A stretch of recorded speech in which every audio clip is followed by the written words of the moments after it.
이번 시간에는 우리 142쪽 2권 개항 이후에 이제 경제 파트하고 사회 파트 갈 겁니다. 요 경제 파트는 제가 책에 평면적으로 되어 있는 거를 시기적으로 끊어가지고 1876년부터 해서 1910년까지 요걸 구조적으로 딱 작용 반작용 입장에서 외우지 않고 어떻게 경제가 운영되는지, 사람 사는 데는 뭐가 제일 중요합니까? 일단 경제가 가장 토대가 돼야 되죠. 그래서 여기 보시면 142쪽부터인데 연표상으로 우리 순서들은 사건 순서대로 다 배웠으니까 1876년 하면 뭐가 떠오를까요? 1876년 하면은 개항이 떠올라야 되겠지, 그치? 개항, 조일, 수호, 조규 및 부록, 또 무역규칙 이런 것들이 이제 떠올라야 되고, 그럼 요 덩어리에서부터 1882년 하면 떠오르는 게 뭐가 있을까요? 1882년 하면은 예컨대 가장 먼저는 조미 수호 통상조약 4월 달에, 그리고 6월 5일 날 이모군봉 터졌죠. 이모군란이라고 하는 거. 그것 때문에 체결된 것이 재물포조약, 그 조일 강화조약 요거 있고, 8월 달에 물론 조일 수호조규 석약도 같이 7월 달에 있었지만 그건 통과하고, 1882년 8월 달에 조청상민수륙 무역장정, 요게 이제 의미가 있어요, 경제적으로는. 그래서 여기는 조청 상민 수륙 무역장정, 요거 때문에 청군함이 들어와 있고, 또 청군함의 항해권이라든가 청놈도 들어와 있을 뿐만 아니라 요것에 의해서 결국은 청놈들은 어디까지 개방을 했냐면 얘네들한테 한성을 개방했죠, 그죠? 한성에서 거점을 잡은 곳이 어디냐면은 청계천입니다. 청계천 일대. 그러니까 일본 놈들은 이런 82년이 하면 자기는 들어와서 지금 개항장에서 돌아다니면서 장사할 수 있는 거리가 어디냐면, 부산은 76년이었고 80년에 원산 오픈했고, 그 다음에 83년에 가서야 인천을 오픈하기로 했는데, 얘네들은 지금 서울까지 들어오니까 얘네들이 가만히 있지 않겠죠, 일본 놈들이. 그래서 83년도에 조일 통상장정을 개정합니다. 결국은 조일 무역규칙 76년도에 체결됐던 거를 개정해서 83년 6월 달에 조일 통상장정이라고 해서 개정한 것인데, 거기서는 최혜국 대우를 규정한다 그랬죠. 그래서 일본 놈들도 어디까지 들어와서 이제 한양까지 들어온다. 그래서 거점을 잡았던 곳이 충무로 일대라 그랬습니다. 자, 그런 걸 염두에 두고 1894년 하면 뭐가 떠오릅니까? 농민전쟁 떠올라야 되죠, 그죠? 농민전쟁 떠오르고, 농민전쟁을 계기로 해서 대내적으로 갑오개혁, 대외적으로 청일전쟁이 발발했는데, 여기서 청일전쟁이 하나의 기점이 돼요. 경제적으로 청일전쟁. 여기서 이제 누가 이겼습니까? 청꼬꾸라지고 쪽발이가, 요 개새들이 어떻게 불행하게도 이겼지. 그래놓고 이제 의미 있는 것은 대외적으로 청일전쟁에서 시모노세키 조약 맺어가지고 요동반도 대만 평화도를 한량할 수밖에 없었고, 청일 입장에서 일본한테. 그런 다음에 요동 지역으로 세력을 확장하는 것에 대한 반작용으로 삼국 간섭이 단행되죠. 러시아, 독일, 프랑스가 연합해가지고 다시 또 반환시키는 조치, 이게 삼국 간섭이에요. 그러니까 민비는 러시아랑 친하자 해가지고 이제 인하거일 정책을 쓴다 그랬습니다. 끊어들일 인자, 아전인수한다고 할 때처럼. 그래서 러시아 세력과 찰싹 붙어서 친러내각을 만들고 일본을 제거하고 배척하는 정책을 쓰는 것이 우리가 인하거일 정책인데, 이것 때문에 일본 놈들이 을미사변 일으켰고, 그 다음에 고종은 러시아 공사관으로 튀더라. 아관 파천이라는 게 단행되죠. 자, 그런 뒤에 러시아하고 일본하고 대립구도 속에서 10년 뒤에 터지는 사건이 뭐다? 러일전쟁이다. 1204년부터 5년 사이에 러일전쟁을 떠올려야 돼. 러일전쟁. 그 러일전쟁에서 또 러시아 개박살나고 누가 또 이겼어요? 쪽발이가 또 이겼네. 쪽발이가. 자, 이런 상황이 돼버렸죠. 자, 그러면서 이때부터 1904년 5년부터 해가지고 1910년까지 이제 식민지가 되어가는 민족적 위기 상황이 닥친다. 그래서 1910년 하면 결국 경술국치, 국권을 뺏기는 국권 피탈, 이 구조 속에서 경제를 봐야 돼요. 자, 그러면 다시 앞쪽으로 돌아가서 1876년도부터 82년까지는 완전히 일본 놈만 독점하던 상황이었지 않습니까? 그래서 이때는 일본이 다 독점하던, 일본이 무역 독점, 경제적으로 피자 한 판을 일본 놈이 다 처먹었다, 이렇게 생각하시면 돼. 자, 그럼 일본이 이때 어떤 무역을 했느냐? 당연히 일본하고 교류한 것은 조선일 텐데, 조선. 그럼 일본에서 가지고 들어온 거는 주로 공산품이에요. 공산품을 가지고 들어오고, 예컨대 조선에서 가지고 나간 건 뭐냐? 요 개새들이 하여튼 처먹는 것도 우리랑 비슷해가지고 쌀, 곡물 같은 거, 곡물이라고 할 때는 뭐 쌀이라든가 콩이라든가 아니면은 또 쇠가죽이라든가 또는 금 뭐 이런 것들을 이제 가지고 나갑니다. 그럼 공산품을 가지고 들어와서 팔기 때문에 우리나라 수공업자 작살나겠죠. 그러니까 조선 상인 중에서도 유리한 사람이 누군지 불리한 사람이 누군지를 봐야 됩니다. 여기서 요 구조 속에서요. 시기 속에서 유리한 사람도 있고 불리한 사람도 있게 돼 있어요. 그럼 일본 놈들은 어떤 무역을 했느냐? 조선에 대해서 일본은 약탈무역이라고 통상 얘기합니다. 두 가지인데 하나는 중개 무역을 했고 중개 혹은 중개라고 해도 상관은 없어요. 왜냐하면 영국산, 네덜란드산, 미국산 공산품을 가지고 들어와서 팔았기 때문에 중개 무역에 해당되기도 하지만 들어와서는 얘네들이 내지 통상권을 확대시키지 못하고 개항장 안에서 심리 안에서만 돌아다닐 수밖에 없었기 때문에 그래서 조선 상인들을 매개로 해가지고 물건을 팔고 했기 때문에 소개를 받았으니까 중개무역이라고 해도 상관은 없습니다. 중개나 다 되는데 중개무역의 특징일 뿐더러 또 하나는 약탈무역의 성격을 띈다, 이렇게 얘기할 수 있어요. 약탈무역이다. 무역 성격이다. 여기서 이 약탈무역이라고 하는 것에 근거가 있을 수 있겠지, 그치? 뭐 때문에 약탈무역이라고 하느냐? 첫째, 예컨대 조일소조규 이후에 체결된 부속조약에 의하면 조일소조규 부록, 여기서는 뭐가 규정됩니까? 일본 화폐를 사용할 수 있는 특권이 허용된다, 그죠? 일본 화폐 사용 허용, 이건 부록입니다. 조일소조규 부록에 그렇게 돼 있어요. 그러면 환차익을 남길 수도 없는 상황이 된다는 얘기지, 그지? 우리 돈으로 교환해서 해야 한다. 그럴 때 교환하면서 우리가 차익 남기고 그럴 수 있는데 그거 다 못한 상황이니까 부록에 이렇게 나와 있고, 또 조일 무역 규칙에 의하면 무관세, 무항세, 양곡의 무제한 유출이 허용됐죠? 무관세야. 아유 환장하네, 그지?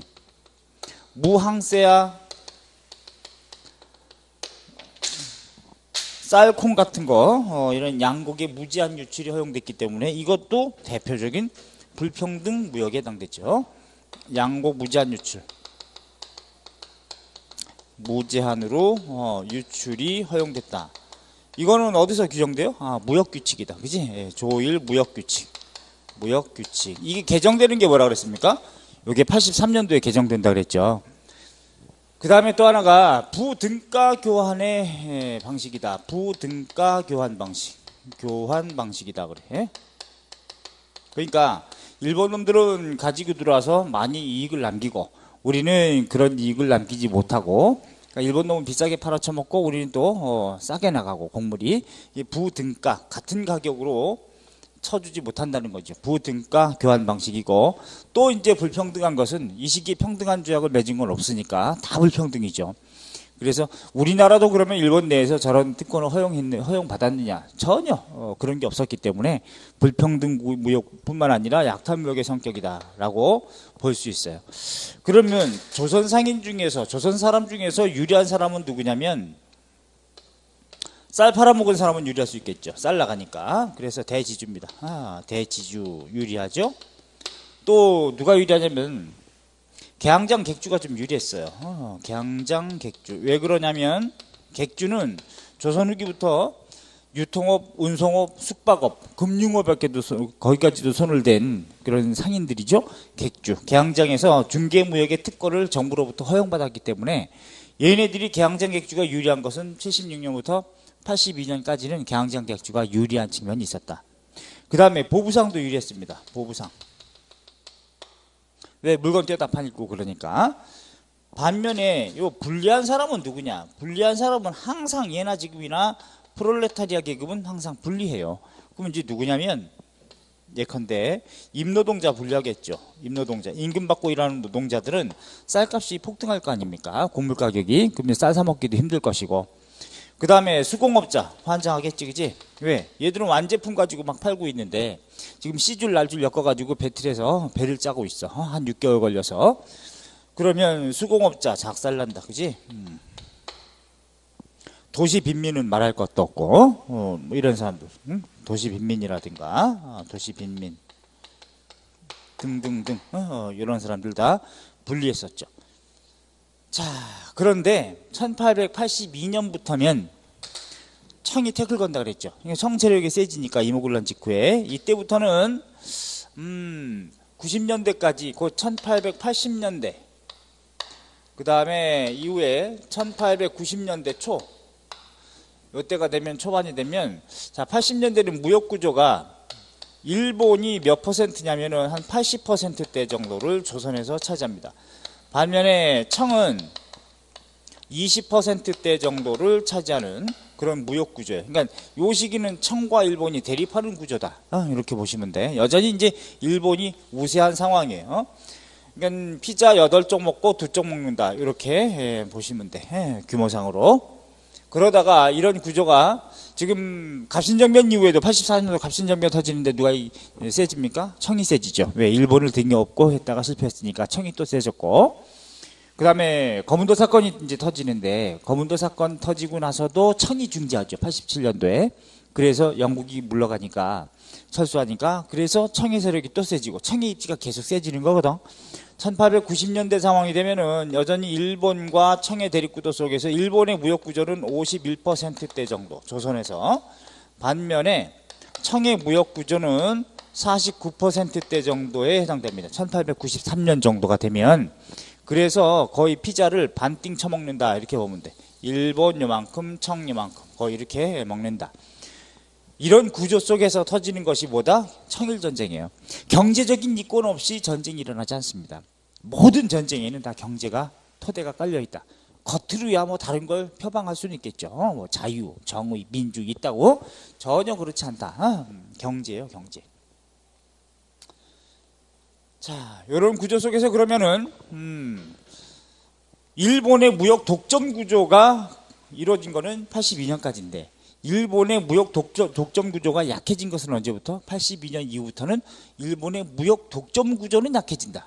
반면에 청의 무역 성장세는 커진다. 94년까지 이렇게 보시면 되겠죠. 대신 우리나라의 수탈 구조가 약해진 건 아니죠. 조선의 입장에서는 수탈 구조는 동일하게 많이 수탈 당하는데 수탈한 내용에 있어서는 얘네끼리 나눠 먹는다는 개념뿐이지 조선에서는 그렇지 않습니다. 수탈 구조는 더 강해지는 거죠. 그럼 이 도평상민수로 무역대항정 때문에 이 개새들은 청놈들은 한성까지 들어와서 청계천을 거점을 잡는다면 요것 때문에 쪽발이는 일본은 조일통상장정을 개정하죠. 그죠? 2차 조일통상장정이라고 통상 얘기한다면은 조일통상장정 요걸 개정시킨단 말이야. 1883년도 6월 달에 자, 요 조일통상장정에서는 최혜국대우를 규정하다 보니까 최혜국대우 최초 어디? 미국이다. 관세도 신설되는 것도 미국이 최초. 여기서 관세가 또 신설되죠. 일본에 대해서. 방공령을 선포할 수 있는 법적 근거도 여기서 마련됩니다. 그거 세 개 다 어느 나라의 최초다? 미국이라고 그랬어요. 최혜국 대우가 규정된다. 그래서 이것에 의해서 얘네들은 한성을 거점을 잡는데 충무로 일대, 충무로.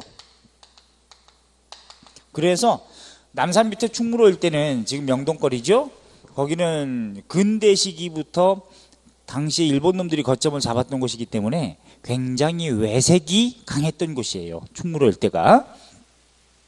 자, 그렇다면 여기서 청계천과 충무로 일대는 멀지 않거든요. 여기서 상권 경쟁이 들어가는 거야. 상권 경쟁. 치열하게 이렇게 들어가겠죠. 자, 이런 가운데 이제는 1882년이 되면은 개항장객주를 거치지 않고도 얘네들이 서울까지 바로 들어왔기 때문에 이제는 내지 통상이 이렇게 확대된 거죠.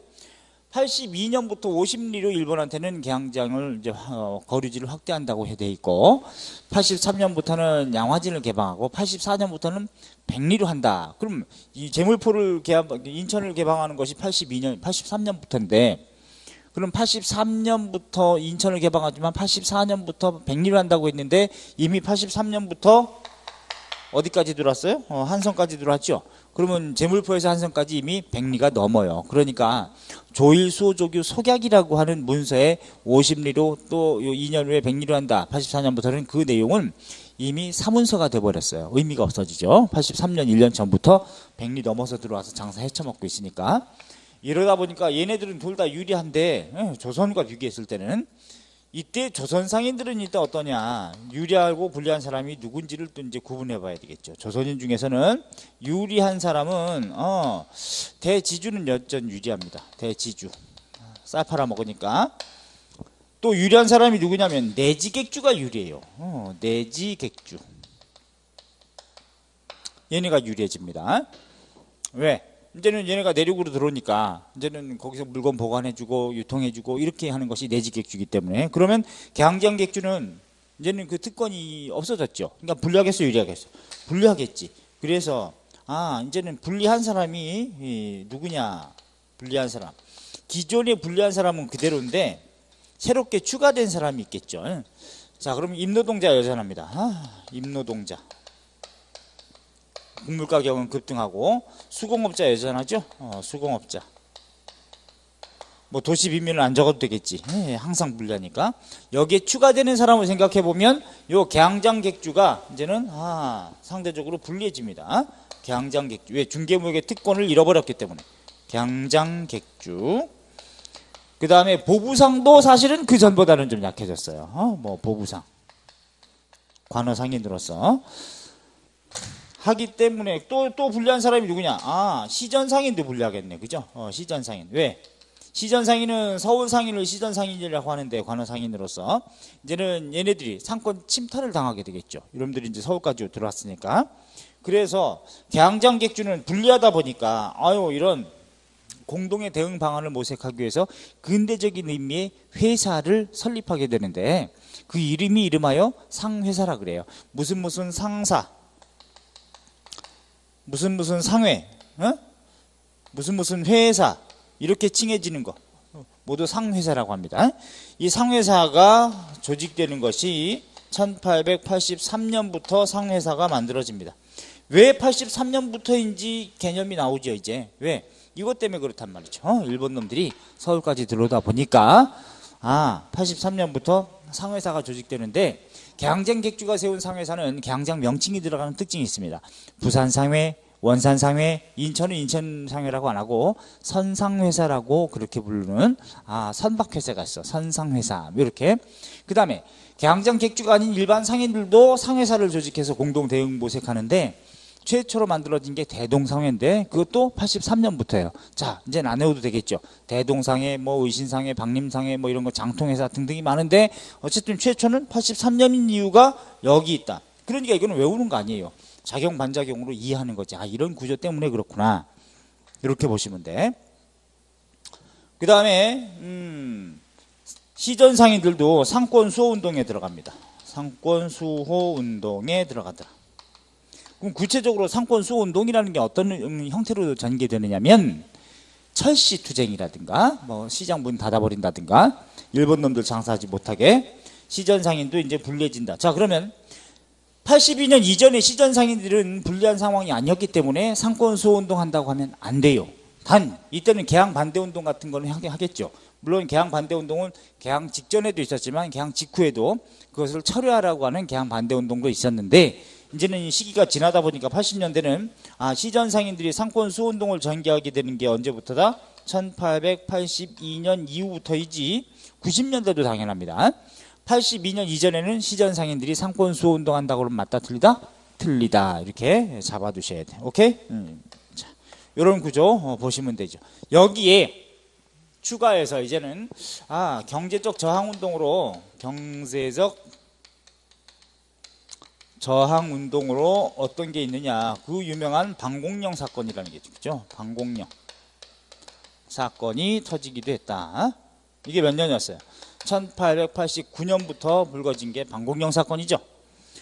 함경도 황해도가 먼저고 그 다음에 다른 지역으로도 퍼지고 그러나 배상금만 지불했지만 어쨌든 방공령 사건은 경제적 저항운동으로 요 시기 안에서 좀 봐줘야 되는 개념이다. 1889년부터 완전 철회되는 것은 94년에 이제 완전 철회되고 배상금만 지불하지만, 자 그러면 1894년 이후가 되면, 자 82년부터 94년까지 일본과 청해 대립이라면 결국은 아관파천을 기점으로 해가지고 이제는 일본과 러시아의 대립구도로 간다. 길이지? 여러분 여기서 다국적인 침탈체제라고 얘기해. 다국적인 침탈체제다. 침탈체제. 이 다국적 침탈체제를 구체적으로 또 뭐라고도 부르냐, 열강의 이권 침탈 이렇게 부르죠. 열강, 여러 강대국, 열강의 이권 강탈이 심한 시기, 이권 침탈 심화. 그럼 이 여러 나라들이 다 침탈하는 체제인데 경제적으로 이렇게 되는 배경이 뭐냐고 그러면 뭐가 될까요? 사건이. 이거는 아관파천을 기점으로 한다. 아셨죠? 아관파천, 아라사 공관으로 도망갈 파자, 옮길 천자. 1896년부터 7년까지. 이때부터 이제 아관파천을 기점으로 열강의 이권 침탈이 심해지는 상황 속에서 누구랑 대립이요. 구체적으로는 일본 대 러시아의 대립구도로 간다. 요 구조 속에서 일본 대 러시아 얘네 대립하더라. 그럼 이때 조선인 중에서는 이제 경제적 저항운동이라고 하는 게 벌어지겠죠. 그죠? 그래서 이런 구조 속에서 경제적인 저항운동은 첫째, 독립협회를 떠올려야 되겠다. 그치? 예, 독립협회. 물론, 시전상인 여전히 있어요. 시전상인. 상권 수호운동 여전히 합니다. 예, 상권 수호운동. 수호운동을 전개하고. 그러니까 80년대도 가능하고 90년대도 가능한데, 시전상인들이 나중에 어떤 단체를 만드냐면 황국중앙총상회를 조직합니다. 명칭을 바꾸는 거죠. 황국중앙 총상회를 조직한다. 총상회. 얘네도 상권 수호운동을 해요. 자, 황국이라는 말은 대한제국이 수립된 다음에 쓸 수 있는 말이니까 1897년이 대한제국이죠. 중앙이 있잖아. 서울에 총상회란 말이야. 그러니까 1898년에 조직이 됩니다. 그렇죠? 황국중앙총상회. 여기에 시전상인과 되게 친했던 독립협회, 그지? 독립협회도, 요 독립협회는 1896년부터 자꾸 환기한다, 그죠? 1898년까지 이권 침탈 반대 운동, 그죠? 이권 침탈 반대 운동을 전개하는 겁니다. 그러면 주로 이권 침탈 반대 운동이 어느 나라에 대한 반대 운동이냐면 러시아와 프랑스에 대한 반대가 심해요. 그래서 한러은행을 폐쇄시키고 러시아가 부산 전령도 지역, 영도 지역을 석탄 저장소 만든다고 저탄소 요구했을 때 반대 투쟁에서 성공시키고, 프랑스에 대해서는 광산 채굴권 요구 철회시키고, 이런 일은 바로 긍정적이었으나 한계는 뭐다? 미국, 영국, 일본에 대해서는 관대했다는 거죠. 왜냐하면 서재필이 독립협회를 만드는데, 서재필은 미국으로 망명 가가지고 10년 동안 있으면서 닥터가 됐죠. 돌아와서는 이제 뭐 미국에서 10년 있으면서 닥터가 될 때까지 뭐 햄버거 먹고 뭐 이렇게 있을 거 아니야, 그치? 그래서 친미 친일 세력이기 때문에 미국, 영국, 일본에 대해서는 관대한 한계가 있다. 응?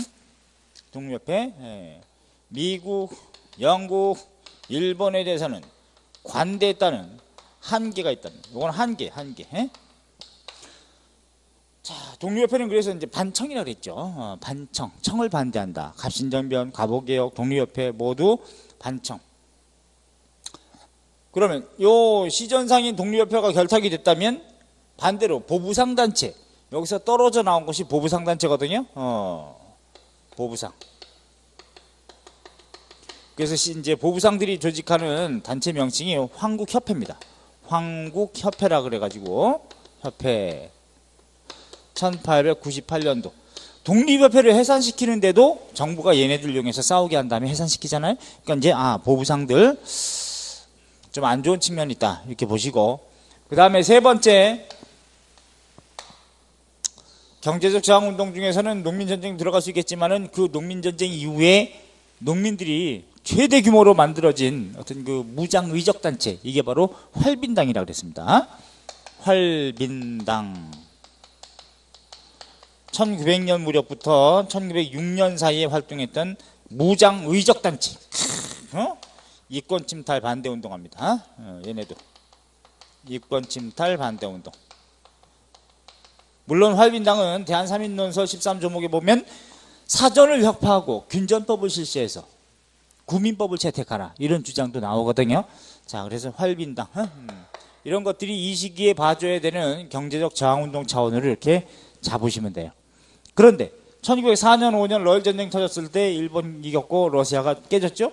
이러면서부터는 저런 다국적 침탈 체제가 이제 누구 중심으로 갔냐? 일본에 의해서 다시 또 쪽발이에 의해서 식민지가 되어가는 식민지화의 민족적 위기잖아. 민족적 위기 상황에서 이 개새들이 어떤 걸 강요했냐? 경제 침탈이 구체적으로 뭐냐? 첫째, 토지 약탈입니다. 토지 약탈. 특히 토지 약탈의 근거가 됐던 게 뭐냐면 한일 의정서도 있겠죠. 그죠? 한일 의정서. 왜? 한일 의정서가 1904년 2월인데 여기에 보면 러일 전쟁하기 위해서 일본 놈들이 필요한 조선의 군사, 대한제국이죠. 대한제국의 군사, 교통의 요지를 마음대로 사용할 수 있는 특권을 얘네가 가져갔단 말이에요. 역토, 둔토를 뺏었잖아. 한일 의정서, 역토, 둔토, 역토, 둔토를 강탈하더라. 이 스발로모스키들이. 플러스 황무지 개간권을 또 요구했습니다. 황무지도 지네가 마음대로 개간해서 쓰겠다. 황무지 개간권 요구. 황무지 개간권 요구를 요구했을 때 이것에 대한 반대투쟁으로 나온 단체가 있죠. 쪽발이에 황무지 개간권 반대투쟁에 대한 성공시킨 단체가 있잖아. 그지? 예. 그게 바로 작용 반작용으로 봐야죠. 우리는 우리 민족적인 입장에서는 보안회하고 보안회, 농광회사라고 하는 단체가 성공시켰다. 성공. 철회시키긴 했습니다.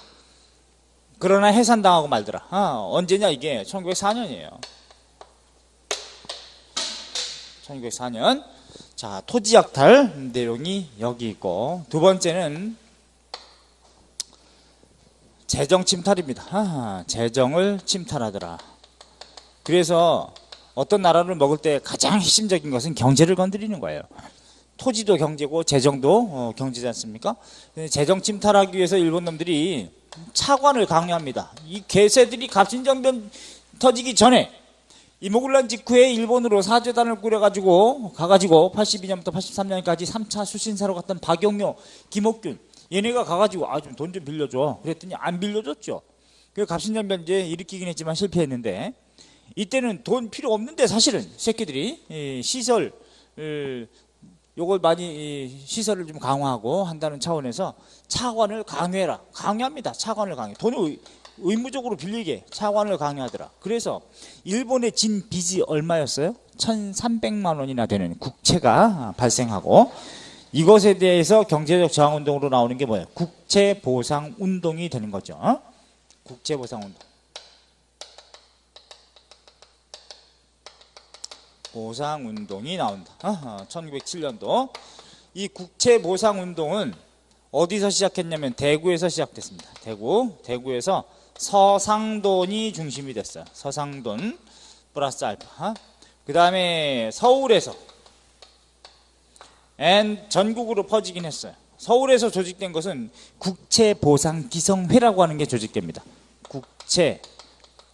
국채보상기성회. 요게 조직이 되고 전국으로 퍼졌지만 국채보상운동이 이제 나중에 확대되면서 양기탁이 공금 횡령 혐의로 일본 놈들이 일부러 민족주의자 양기탁을 검거합니다. 그래서 이제 실패하고 말죠. 이게 바로 국채보상운동이다. 이건 나라 빚을 갚자는 거니까 소비를 장려하고 우리 것을 쓰자 입자 먹자라고 하는 일제시기의 물산장려운동하고는 완전히 다른 겁니다. 그거하고는 성격은 달라. 이거는 우리가 돈을 걷어서 갚자는 얘기고, 반면에 물산장려운동은 소비해주자라는 얘기고, 우리 물건을. 자, 그 다음에 세 번째 있었던 것이 금융침탈이에요. 다 경제잖아, 그지? 경제적 침략이 금융침탈. 금융침탈 차원에서는 화폐정리사업합니다. 화폐정리사업. 화폐정리사업을 하더라. 어떤 개세가 한다 그랬어요. 메가다지, 그지? 1205년도 일본 놈 재정 고문으로 들어왔던 메가다라는 개세가 메가다. 이 화폐정리사업은 3등급으로 나눈다 그랬습니다. 액면가로 바꿔주는 게 아니라 그랬어요. 백동화를 새롭게 바꿔서 이제 새로 발행한 백동화로 바꿔라, 신식화폐로 해가지고 가져가면 액면가로 주는 게 아니라 세 등급으로 나눈다, 그치? 3등급으로 나눠가지고 갑종으로 판별받은 것만 액면가로 주고, 을종으로 판별받은 것은 한 49%대로 주고, 병종으로 판결받은 것은 폐기 처분하는 이런 골 때리는 상황. 그러니까 이것에 의해서는 무슨 저항이고 나발이고 없어. 요것 때문에 나타나는 영향은 조선인 상업자본이 완전 박탈됩니다. 상업자본 박탈. 뿐만 아니라 상회사도 몰라 그래요. 왜? 내가 회사를 운영했는데, 특히 대한제국 시기에 50여 개 정도의 상회사가 이렇게 만들어졌었는데, 전국적으로 여기 새로운 돈으로 바꿔달라고 갔더니 웬걸 자본금 10억을 딱 줬더니 1억 준대, 5천 준대. 오늘날로 말하면 상회사. 이거 몰락하더라. 이런 것들이 이제 금융침탈이고, 여기에 추가해서 또 일본 놈들이 일본 제1은행이 법정 중앙은행 역할을 합니다. 일본 제1은행이 우리 현대사회도 제1은행이라고 하는 은행이 있었죠. 제1은행이 한국은행 역할, 오늘날 같이 중앙은행 역할을 하더라. 그러니까 통화정책을 얘네가 마음대로 하는 거야. 그래서 통화정책, 일본 놈들이 유리한 통화정책을 쓰고 조선인에게는 불리한 통화정책을 쓰더라. 마음대로. 그 다음에 해관세 특권을 취급할 수 있는 이제 특권도 해관세 취급 특권을 장악하더라. 오케이?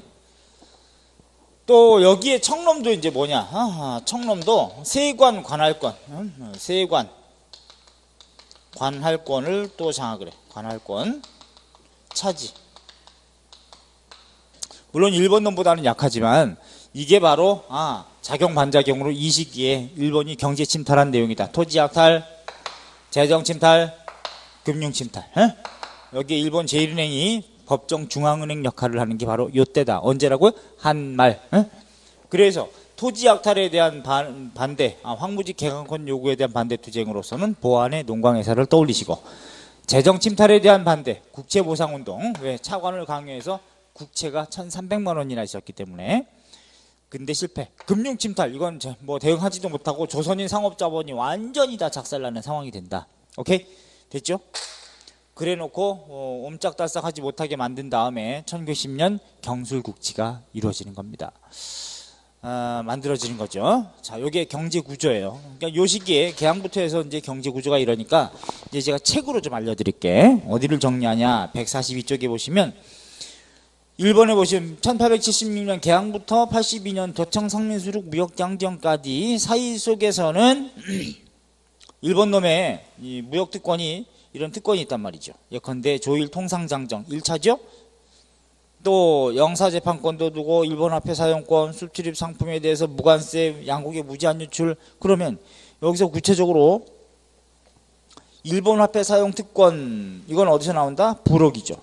부록. 그 다음에 수출입 상품의 무관세, 무항세, 양국의 무제한 유출. 요거는 조일 무역규칙 1876년 7월 달에. 그 다음에 거류지 무역. 처음에는 개항 초기는 10리였는데 이게 82년부터는 50리로 확대되긴 한다 그랬습니다. 그게 바로 82년 8월 달에 조일수호조규 속약이라고 하는 규정인데, 여기에 의하면 83년에는 양화진을 개시하고 84년부터는 한성을, 아니 백리를 개항한다, 백리까지 확대한다 이렇게 돼 있는데, 이미 83년부터 조일통상장정이 개정되면서 한성까지 들어왔는데 그때는 이미 백리가 넘는다 그랬습니다. 그래서 사문서가 됐고, 자, 거류지 무역이었고, 조선 상인들을 매개로 중개 무역을 활동을 했다. 그래서 이때 영국산 면직물 가지고 들어와서 팔아쳐먹고, 그 다음에 가지고 나가 쌀을 대량으로 나가더라. 왜? 일본도 근대화 과정이었기 때문에 곡물 가격이 낮은 정책을 썼죠. 우리도 그대로 따라한 겁니다. 저임금, 저물가, 저고가 정책 항상 따랐어서 오늘날까지. 이러다 보니까 조선 내 식량이 부족하고 쌀값은 폭등하고, 그러다 보면 또 농산물, 농촌의 면직물 공급도 몰락하고, 빈민들이라든가 임노동자는 불리한 상황이 되죠. 유리한 거는 지주만 유리하고, 저기 했던 것처럼 잉여 생산물을 가지고 있는 지주만 유리한 거지. 그래서 142쪽에 그 밑에 사료에 있어요. 이번에 경제 침탈 과정의 과정과 관련된 조항이 있습니다. 조일 무역규칙 1차죠. 조일 통상장정 1차라고도 하는 거 76년 7월 달에. 여기서는 무관세, 무항세, 양국의 무제한 유출, 요거 봐두시고, 요걸 규정을 따고 문제를 내주고 보기에 이거 순서대로 만들어진 거, 또는 어떤 특정한 시기를 설정해주고 요 시기를 가라고 놓고 나 다 알아 이런 식으로 해놓은 다음에 각각의 시기에 있었던 일, 그걸 또 작용 반작용으로 묻는 게 시험 문제니까. 그 다음에 그 두 번째 조일 수호조규 부록 있죠. 여기서는 4조하고 7조 정도. 그 다음에 속약이 있긴 하지만 이건 사문서니까 통과하시고, 나중에 조일 통상장정, 이게 2차, 이걸 좀 봐주셔야 되겠지, 그지? 조일 통상장정. 맨 처음에 조일 무역규칙, 이게 1차 통상장정격이라고 불러도 되고, 조일 통상장정 2차 83년 6월, 무관세, 무항세, 양국의 무제한 유출했던 것 중에서 앞에 1차에서는, 여기 37조에서는 관세도 신설될 뿐만 아니라 여기서는 37조에 뭐가 있어요?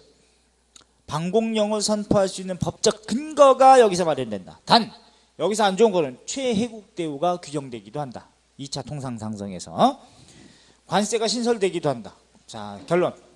최혜국 대우 최초 미국, 관세 신설 최초 미국, 방공령 규정 최초도 미국. 오케이? 여기 이제 일본에 대해서입니다. 자, 그 다음에 이제 밑에 보면 조선민중의 개항 반대 투쟁, 이거는 70년대도 있고 80년대 개항 직후에도 있습니다. 자, 그럼 이제 143쪽에 2번 단락돼 있죠. 82년부터 94년까지는 곧 82년도에 떠오르는 거 요거 도청 상민수륙 무역장경, 94년에 떠오르는 거 청일전쟁까지 상황 속에서는 청과 일본의 상권 침탈 경쟁이 이루어지고 대립이 심해지는 상태다. 이제 이 구조예요. 그래서 사료 체크하세요. 도청 상민수륙 무역장경. 오케이? 사료 요거 좀 봐두시고. 그래서 무역구조 막대 그래프 제시해놨으니까 이거 설명한 거 그대로입니다. 이런 흐름으로 가더라. 결국은 자, 또 하나 시험 문제. 도청 상민수륙 무역장지형이야말로 청일전쟁이 벌어지는 무슨 배경? 경제적 배경이다. 이렇게 잡으셔야지. 그지? 예. 경제적 배경. 청일전쟁의 배경이다. 저것도 시험 문제거리죠? 오케이. 자, 그럴 때 이제 한 장 넘겨보면은 조선 민중은 어떻게 대응했느냐. 농민항쟁이 여기저기서 많았다. 그런 정도만 봐두시고요. 개항장 2번 체크. 개항장 객주. 개항장 객주들이 언제부터 불리해진다? 83년부터 불리해지기 때문에.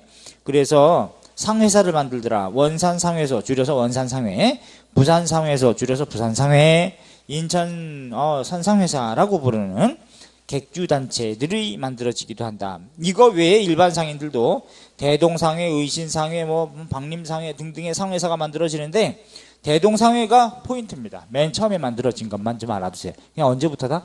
83년인 이유가 있다고 그랬죠. 그죠? 조일통상장정이 개정되는 바람에. 자, 그 다음에 시전상인. 82년 이전까지는 시전상인들이 상권수운동 차원은 없는데 82년부터 청렴 들어오죠. 83년부터 쪽발이 들어오죠. 한양에. 그러니까 그때부터 시전상인들도 체크해야지 상권수호운동을 전개하더라. 철시투쟁 같은 거 하고. 그 다음에 5번에도 한번 읽어보세요. 어민들의 이제 투쟁도 있는데 통호장정 1889년도 그래서 이름에도 불구하고 불법적인 어업 활동이 자행되고 제주도민들도 이제 89년 집단 시위운동을 전개한다든가 이런 일이 있어요. 자, 그 다음에 오른쪽에 가면 광산 노동자들의 투쟁 6번도 있죠. 왜냐하면 조선 후기부터 광산 노동자들로 많이 모여들었었기 때문에 개항 이후에는 더구나 그렇고. 그 다음에 이것에 대한 조선 정부의 대응은 뭐였느냐. 이 시기 속에서 여기 있잖아요. 조선 정부는 방공령 사건을 일으키긴 했으나 배상금만 겁나게 지불하고 말았다. 자, 그러면 방공령을 선포할 수밖에 없었던 배경화면 보다 그러면 1876년 7월 달에 조일 무역규칙이었어요. 그러나 법적 근거는 없었다 그랬죠. 방공령을 그런데 선포할 수 있었던 법적 근거라는 표현은 83년 2차 통상장정. 단 그때 방공령을 선포할 때는 일본 영사관에 1개월 전에 통보해 주기로 한다라는 규정이 거기 있긴 했었습니다. 자, 이것도 배상금 지불이지. 그러면 두 번째 사료 있죠. 두 번째 사료 145쪽에 그러면 1개월에 앞서 지방관으로부터 일본 영사관에 알리고 어쩌고 저쩌고 이런 말 이걸 보기로 주어지면 이것의 규정은 뭐예요? 몇 년도 거야 이게? 83년도 제2차 통상장정입니다. 그냥 조일통상장정이라고 해도 상관없고요. 1차인지 2차인지 조심해서 보셔야 돼. 아셨죠? 오케이. 요거 하나 좀 체크해 주세요.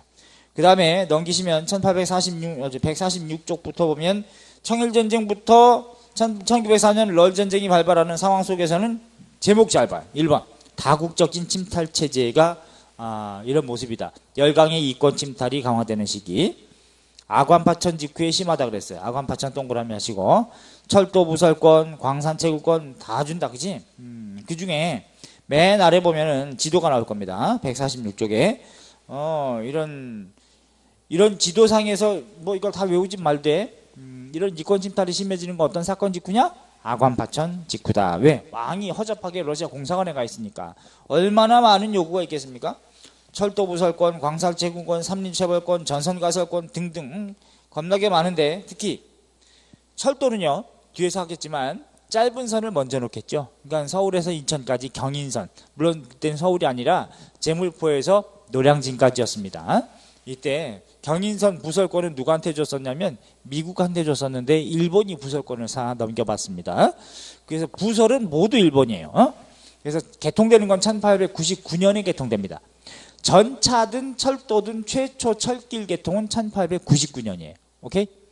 그래 놓고 경의선, 서울에서 의주까지. 요거는 프랑스가 부설권을 가져갔었는데 일본이 부설권을 넘겨받아요. 그래서 부설은 일본이 럴전쟁 와중에 일본이 개통합니다. 경부선, 서울에서 부산까지. 이건 일본이 부설권 가져갔다가 일본이 개통합니다. 이것도 1905년도에 개통이 돼요. 그 다음에 예컨대 경원선은 서울에서 원산까지인데 원래 요거는 대한제국시기의 철도회사에 해당되는 대한철도용달 주식회사라고 하는 데서 이걸 부설권을 얻었는데 자금난에 허덕여서 이게 부설이 안 되니까 여기 일본 놈이 또 넘겨왔습니다. 그래서 개통되는 거는 일본이 부설해가지고 1914년 식민지 강점 시기에 이때 개통이 돼요. 1914년에 호남선 항상 비 내리죠. 대전에서 목포까지. 이것도 일본 놈이 부설권을 가져가서 일본 놈이 1914년에 개통을 합니다. 호남선도. 자, 그 다음에 그 운산 금광채굴권. 운산은 여기 보시면 평안도죠. 운산 금광채굴권 요거는 미국이 부설권을 가져간다. 특히 선교사였던 알렌이라고 하는 사람한테 고종이 총해가지고 넘겼는데 와우. 금맥이 장난이 아니거든. 그래가지고 금을 막 금붙을 막 해고 그러니까 사람들이 모여들었어. 그래가지고 미국 놈들이 거기에 철조망을 딱 얽어놓고 헤이 헤이 노 터치 이렇게 써놓은 거야. 그래서 뭐야 이게 노더지요? 노더지요? 이게 해서 이제 노다지가 된 거지. 금을 노다지 이렇게 불렀던 거죠. 좋은 걸 다 주고 말이야. 자, 이런 식으로 보고 울릉도 삼림체벌권. 그러니까 압록강 두만강변의 삼림체벌권과 울릉도 지역의 삼림체벌권 러시아가 이권을 가져간다. 이렇게 잡으시면 돼요. 그 다음에 은산 금광채굴권. 은산은 세웠죠? 미국이라고 떠올려. 세운 거. 은산 금광채굴권도 있습니다. 이건 뉘었죠? 영국이야. 영국이 가져갑니다. 당현 금광채굴권. 당현 디귿 들어가지? 이렇게 때려 그냥 독일이 뺏어갔다. 이렇게 생각하시면 편하지 않을까? 안 잊어버리는 게 중요하니까. 그 다음에 오른쪽에 147쪽에 보시면 이제 이권수운동 독립협회 지금 나왔어요. 체크. 러시아 전용도 조차 요구 저지 투쟁에서 성공시켰다. 한러은행을 폐쇄시켰다. 또 프랑스 광산채굴권 요구한 것에 대한 저지 투쟁에서 성공시켰다. 뭐 이런 것들이 만민공동회 개최하기도 하면서 이권수운동 차원이었다. 이렇게 보시면 되겠습니다. 단 맨 아래 사료에 있듯이 미국, 영국, 일본에 대해서는 서재필이 관대했다. 정말 그때 반대해야 되는 건 걔네들이었는데. 그 다음 넘겨보시면 148쪽에 시전상인 상권수운동. 몇 년대부터? 80년대부터. 82년 이후부터 시전상인도 상권수운동 전개되고 90년대도 여전히 상권수운동 한다 그랬습니다. 그러면서 98년도에 황국중앙총상회라는 이름으로 태어난다는 얘기고요. 농민운동, 노동운동, 또 동학당, 영학당, 활빈당 운동 같은 것도 한번 이건 읽어보시기 바랍니다. 그 다음에 오른쪽 149쪽에 상업자본의 형성과 상회사 설립 있죠? 이건 설명했던 거니까 의미 있는 거는 개항장객주. 이게 맨 처음이니까. 그 다음에 경강상인도 증기선을 구입했지만 더 큰 증기선을 일본 놈들이 가져오면서 작살납니다. 나머지는 각 지역의 상인들, 대동상회 이런 것들이 있겠고, 살짝 보세요. 회사 83년부터구나. 넘겨보셔. 그 다음에 150쪽에 보시면 이제 그 얘기들이 여전히 있는 거니까, 산업자본이 형성되기는 하지만, 또 5번에 금융자본도 육성되긴 하고, 은행. 자, 요건 한번 봐둘까요? 2번, 동그라미 2번. 조선은행이라고 하는 게, 우리가 1894년 가부 1차 기역 때 조세, 급납제, 은본위제도, 화폐제도가 만들어지면서 백동화도 발행하고, 이제는 세금 낼 때 다 화폐로만 내게 돼 있기 때문에, 화폐 출납 업무를 위해서 만들어진 최초의 은행이 조선은행입니다. 1896년. 뭔가 좀 최초의 냄새가 나잖아요. 명칭상에서 조선은행이니까니. 이렇게 봐주세요. 그 외에 이제 민간은행도 있지만 이거 통과하시되. 자, 나머지 한번 살짝 읽어보시고요. 넘겨보시면 1904년부터 1905년 사이에 럴 전쟁이 벌어졌고 이후 1910년 경술국지 국권 피탈 때까지 식민지와의 위기 상황 속에서 토지 약탈과 산업 침탈이 이루어질 때 토지 약탈 했던 거죠. 자, 토지 약탈하는 순서를 보면 개항 직후에 예컨대 이 고리대를 통해서 점차 돈 빌려주고 토지 저당 잡히고 뺏고, 청일전쟁 이후에 전주, 군산, 나주 평야가 많은 곳이죠. 대규모 일본 놈들이 농장을 설치하고, 럴전쟁 직후 체크 황무지 개간권조차도 요구하면서 이것에 대한 반대 투쟁이 바로 보안의 농광회사였고, 을사르격 이후에 더 확대되고 이제 철도용지라든가 군용지 명목으로 토지 약탈하고, 그래서 이걸 관리하는 식민지 지주회사격으로 들어온 게 1908년도 동양척식 주식회사. 자, 그리고 밑에 산업침탈도 있다는 얘기고요. 그 다음에 오른쪽에 가면은 황무지 개간권 요구 반대 투쟁 153쪽에 보안의 농광회사 1904년 요거 체크. 예스.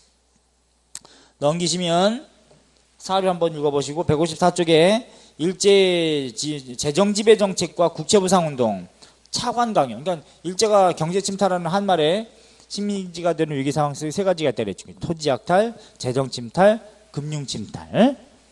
지금 여기선 재정 침탈, 차관 강요입니다. 자, 그래서 나오는 게 2번. 뭐다? 국제보상운동이 나온다. 요거 별표해야죠.